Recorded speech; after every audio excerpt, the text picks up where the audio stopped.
So now it is my movement phase, hero phase actually, I'm sorry. So I have quite a few dudes who can do some stuff. I believe only 2 of them are actually able to right now, but my Slaughter Priest is able to cast prayers, which are very similar to spells. I'm going to cast...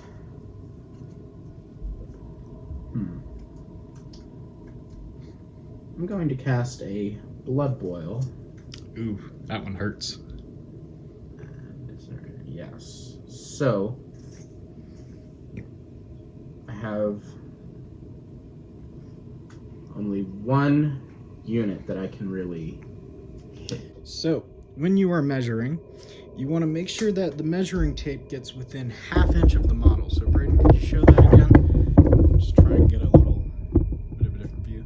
Alright, so he's measuring out from his Blood Priest's base and measuring all the way to the Troglodyte's base. And it has to be within 1/2 inch to count as being within range. This also goes for running and charging. Or just charging, sorry. So, in that case, I'm going to, on a 4-up, cast that. Anything below that is a fail, and any 1 actually causes damage to the actual unit itself. So that's the D3 damage. So let's see here what I roll. I roll a 5. So it's going off. That goes off. In which case, the Blood Boil causes D6 mortal wounds, so I'm going to roll for that. Ouch. Which it is 1 wound. So oh, never mind. His Troglodyte takes 1 mortal wound. Well, actually, I would have to save for it. So, his save, I believe, is a 3-up right now. So, let's see if I can save against that. Is it a mortal wound? Or... It's a mortal wound. Oh, it is a mortal wound. Oh, never mind. Alright. The difference between mortal wounds and regular wounds are damage inflicted no matter what. Yes. Regular wounds are wounds that you are able to save roll from. Yes. Alright, well, he took 1 damage. 1 damage. And I'll just put a little die on there, as you can see. Awesome. And I believe I can also shoot. Sure. So I have 2 things that are able to shoot, technically. My Flesh Hounds, and then also my Choreographs, which are very limited range, but are still able to shoot nonetheless. So we'll see if my Flesh Hounds are in range of anything. Range is 8 inches, and beans. Nope. Nothing. Okay, and I'm gonna assume my Choreographs are also not in range of anything.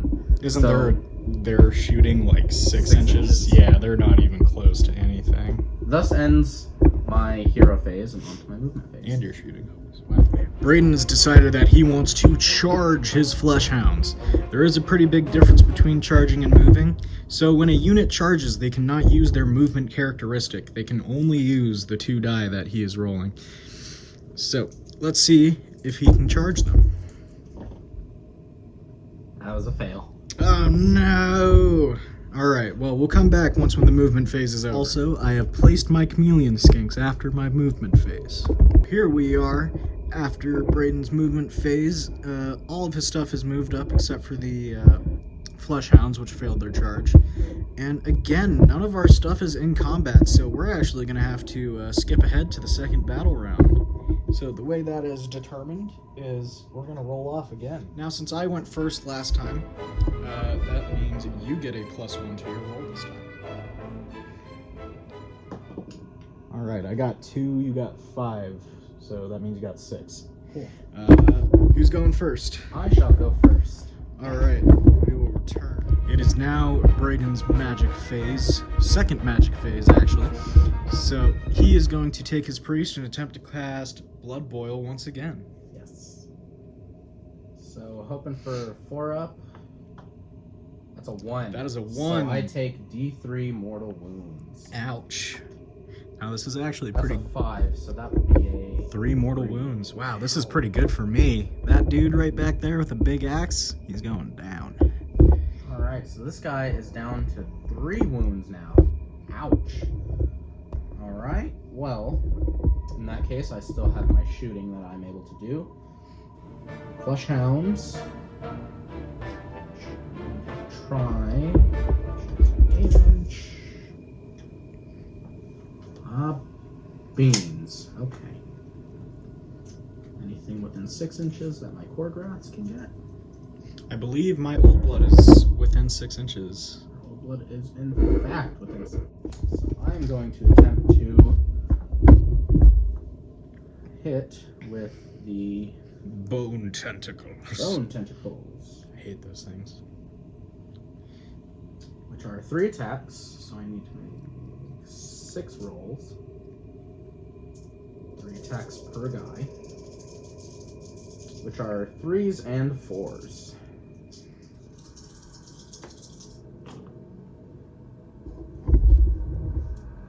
Half, not bad. Not too shabby. And I need 4s. Alright, so that's 2 hits going into your old blood there at 1 damage each, no rent. So I gotta save for 2. 3 ups. That's a 6 and a 5, sir. Wow! Okay. Alright. Well, thus ends my shooting phase. Onto my movement and or charge phase.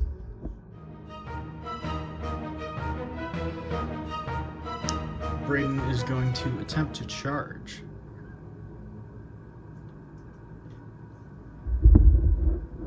I'm going to attempt to charge into these guys here.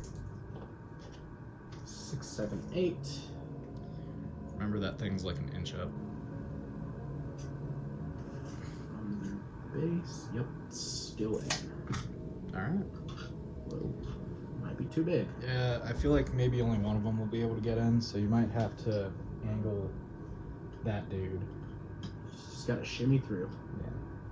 Unless you can fit him up there, but I don't know if their charge was that long. It was. Okay. It is a. Okay, cool. Then they're both in combat.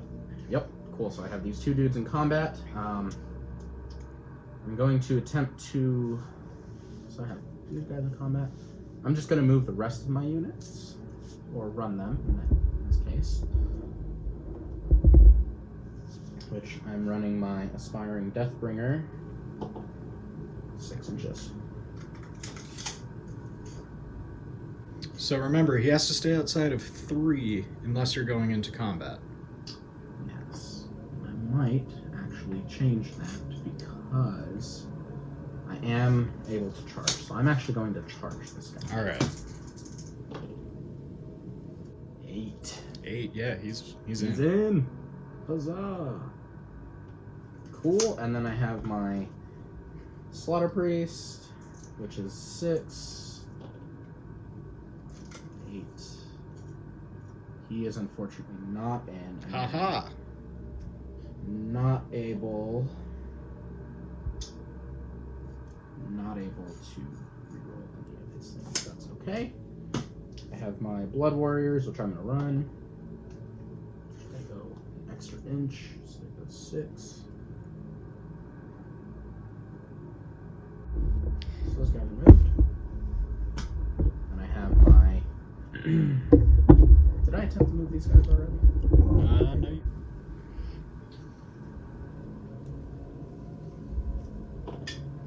9 inches.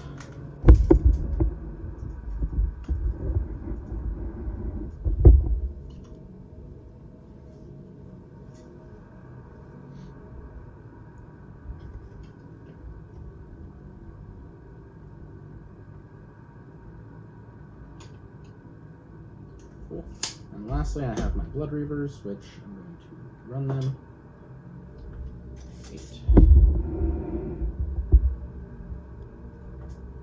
No, 9 actually.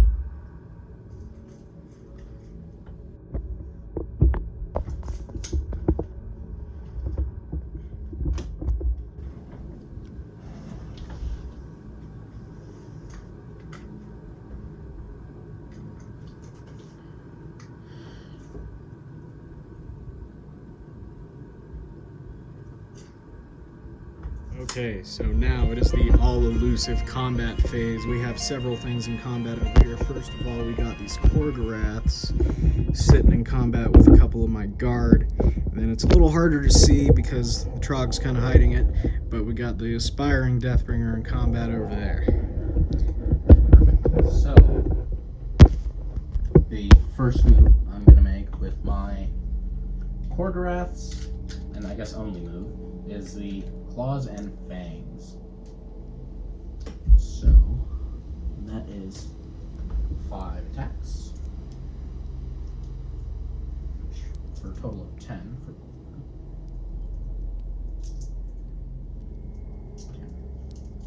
And these are rolling on 3s and 3s and have a 1-inch range. So, let's say about 3 of those guys are in range. Well, I guess no, the range is your guys. Yeah. So both of yours are in combat. Yep.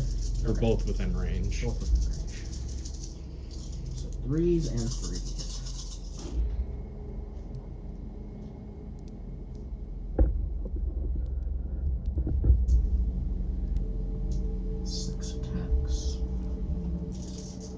I'm sorry. Yeah, those are 3s and 3s. Alright, that's right. Oh. Alright, so that's all 6 attacks made. That is -1 rend at 2 damage each. Ouch. Okay, so I believe their saves are 4s, but then with that -1, that puts their save up to a 5. So I gotta roll 6 5s or higher. Ow. Alright, 1, 2, 3, 4, 5.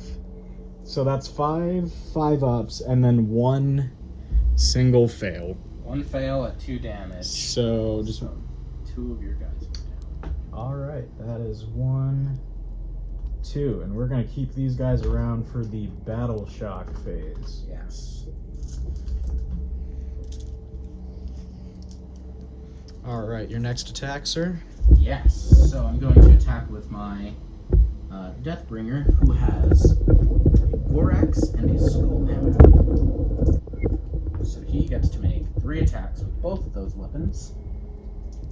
And those are on 3s and 4s.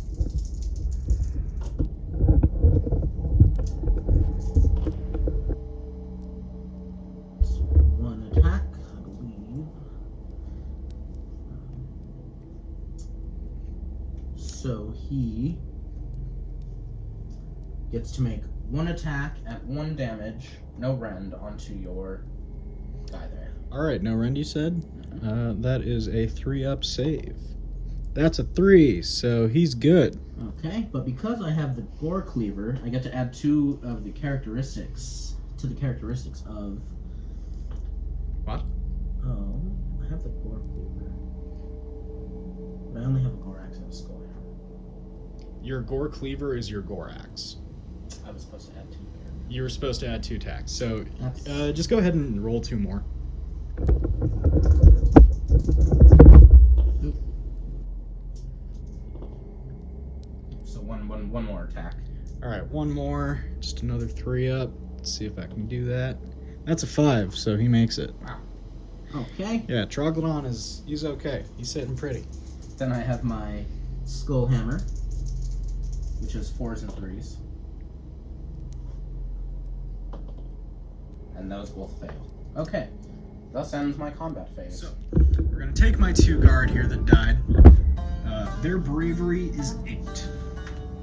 So the way you roll for battle shock is you take a die. You add the number of models that died to this roll, and whatever you get, if it's above their bravery, you have to take away that many more models. So I'm gonna hopefully... the +1. Oh, actually, yes, that's right. So Braden's model, the Khorne, actually makes this -1 for me to roll, or +1 for me to roll. So that means additional one of my guys could potentially run away. So I'm gonna roll and see if I lose any more. That is a 6, 7. So that means it would go up to 9 because I lost these 2, and I lose an additional guy because he runs away. right, well, this has been Zain with more Maitri, and thank you for joining us for Warhammer Age of Sigmar. I hope this showed you how to be able to play your first game and maybe get off your first couple rounds. Thank you for joining me, and be on the lookout for some terrain building videos in the future.